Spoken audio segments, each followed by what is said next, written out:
Hey guys, I figured out how to save our videos from Facebook so that we can share them with peeps.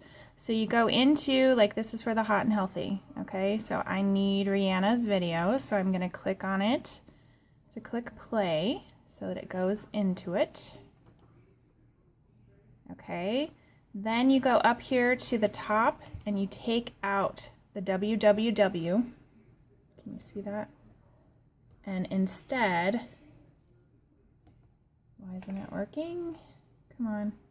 Okay, so instead you type M and hit enter.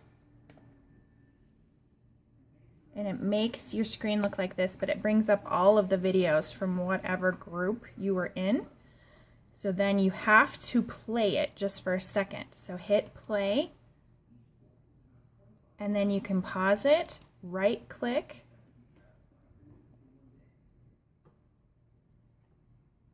save video as, bada bing, bada boom. You're welcome.